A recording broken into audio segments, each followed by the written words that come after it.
성경 해석 시리즈 7번째입니다. 제목은 생명책에서 결코 지우지 않겠다는 말의 의미는 이에요. 자, 계시록 3장 5절입니다. 자, 말씀은 이렇습니다. 이기는 자는 이와 같이 흰옷을 입을 것이요 내가 그 이름을 생명책에서 결코 지우지 아니하고 그 이름을 내 아버지 앞과 그의 천사들 앞에서 시인하리라. 자, 어떤 사람들 생명책에서 결코 지우지 아니한다 라는 말은 생명책에서 지울 수도 있다는 말이다, 이렇게 생각하는 사람들이 있을 수 있어요. 원래는 이렇게 해석될 수 있는 구절이 아닙니다만, 자, 여러분에게 먼저 논리학에 대한 이야기를 해드리겠습니다. 논리학에서 가장 중요한 방법 중에 하나인데 뭐냐면은 이제 이중부정이라는 것입니다. 이중부정. 설명을 내려보면요, 이중부정은 언어학이나 논리학에서 한 문장의 문구에서 부정소를 2번 사용해서 내용적으로는 긍정을 만드는 방법을 가리킵니다. 한 번 부정한 것을 다시 한번 부정하여서 긍정의 의미를 나타내는 논리학의 굉장히 중요한 형식이거든요. 마찬가지로 이제 국문법에도 영어, 일본어 문법에도요, 이중부정이라는 문법이 있습니다. 영어로는 double negation이라고 하고요, 일본어로는 니주 히테키라고 합니다. 이중부정이라는 건 세계적인 언어의 문법이라는 것입니다. 예를 들어서 나는 너를 절대로 잊지 않겠다. 이거는 원래의 의미는 나는 너를 영원히 기억할 것이다가 원래 의미예요. 영어로는 이렇게 할 수 있겠죠. I will never forget you.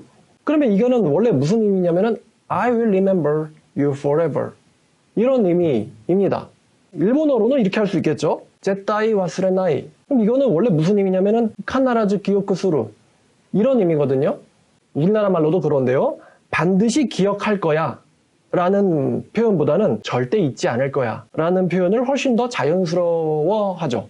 나는 영원히 기억할 거야 보다는 절대로 잊지 않겠어 가 훨씬 더 강하게, 같은 의미입니다. 두 문장은. 근데 강하게 들어오는 거예요. 그래서 이중부정은요, 부정을 한 번 더 부정해가지고 결과적으로 강한 긍정을 나타내는 이 문법이 바로 이 이중부정입니다. 자, 그러면 생명책에 기록이 영원히 계속되어 있을 것이다.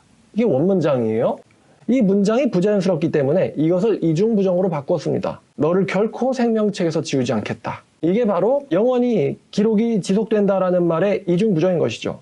설명드렸듯이 이 이중부정은 강한 긍정을 나타냅니다. 그러니까 이중부정은 반드시 뭐뭐 할 것이다가 원래의 의미라는 것이죠. 자, 그렇다면 반드시 뭐뭐 할 것이다 라는 의미를 뭐뭐 하지 않을 수도 있다 라는 문장과 같은 뜻으로 이해할 수 있을까요? 이게 여러분들에게 드리는 질문이에요. 반드시 절대로 너를 잊지 않겠다를 너를 잊을 수도 있다, 이렇게 해석할 수 있습니까? 이러면 안 된단 말이에요. 나는 너를 절대 버리지 않아. 이것을 나는 너를 버릴 수도 있다는 이야기군, 이렇게 해석할 수 있나요? 이렇게 해석하면 안 되는 거예요. 이건 논리학에도 어긋나고 문법에도 어긋납니다. 이렇게 이해하는 것은 정상인이 아니죠. 정상인들은 이렇게 소통하지 않습니다. 자, 마찬가지로 나는 너를 절대 지우지 않아. 이것을 지울 수도 있다 라고 이해할 수 있을까요? 이해할 수 없는 것이죠. 이거는 역시 논리학과 문법에서 어긋나는 것입니다.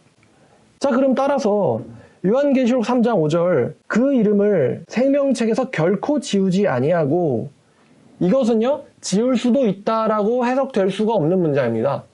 영원히 지우지 않겠다. 영원히 그 이름은 생명책에 기록되어 있을 것이다 라는 강한 긍정이 이 문장의 의미인 것이죠. 그래서 이거를 뭐 구원 취소라든가 아니면 생명책에서 이름이 지워질 수도 있다, 이렇게 해석하는 건요, 논리적으로도 문법적으로도 불가능한 해석입니다. 여담으로 요한계시록에서 나오는 이기는 자들에게 주어지는 보상 혹은 상급은요, 모두 같은 것입니다. 모두 같은 것으로서 구원의 확실성을 보장하는 반복적 비유 표현이에요. 예를 들어서 에베소 교회에게는 생명나무의 열매를 주어서 먹이겠다라고 말씀하셨어요. 그럼 다른 교회에서는 이겨봤자 생명나무의 열매를 못 먹습니까? 이렇게 해석할 수는 없다는 거예요. 서문학교에서는 둘째 사망의 해를 받지 않게 하겠다라고 말씀하셨는데, 그럼 다른 교회 다니는 사람들은 이겨봤자 둘째 사망, 즉 지옥에 던져진다는 걸까요? 이렇게 해석할 수 없다는 거예요. 또 버가모교에게는 흰돌을 주겠다, 그 돌을 받는 자 외에는 그 새 이름을 알 수가 없다라고 했는데, 그러면 다른 교회 다니는 사람들한테는 흰돌을 안 준다는 걸까? 새 이름을 안 준다는 걸까요? 두아디라 교회에게는 이기는 자에게는 철장을 가지고 만국을 다스리는 권세를 주겠다라고 했는데 다른 교회 다니면은 철장을 가지고 만국을 다스리는 권세를 안 주겠다는 걸까요?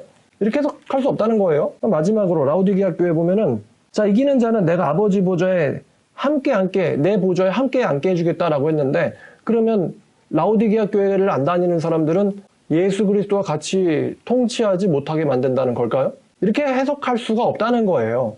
그러니까 모두가 다 똑같은 보상, 하나님의 나라에서 통치하게 될 것이다 라는 말을 이게 교호적이라고 하거든요. 같은 내용을 다른 단어를 사용해가지고 반복적으로 표현하는 거. 이게 교호적이라고 하는데 이 교호적인 비유 방식을 요한계시록에서 이기는 자에 대한 보상으로 해주고 있다는 것입니다. 따라서 이제 생명책에 기록된 것을 결코 지우지 않겠다라거나 아니면 영원히 이름이 기록되어 있을 것이다라는 것은 뻔한 보상을 해주는 것이 아닙니다. 하나님께서 이기는 자들에게 주셔야 되는 보상에 대한 확실한 것을 강조하시는 말씀인 것이죠. 자, 이렇게 오늘 말씀 요한계시록 3장 5절의 의미, 생명책에서 결코 지우지 않겠다는 말의 의미는 보면 결코라는 이제 이 강조의 단어가 들어갔죠. 절대로 지우지 않아. 그러면 반드시 영원히 지속되어 있을 것이다. 기록이. 이렇게 해석해야 된다는 거 여러분 이제 알고 계시길 바랍니다.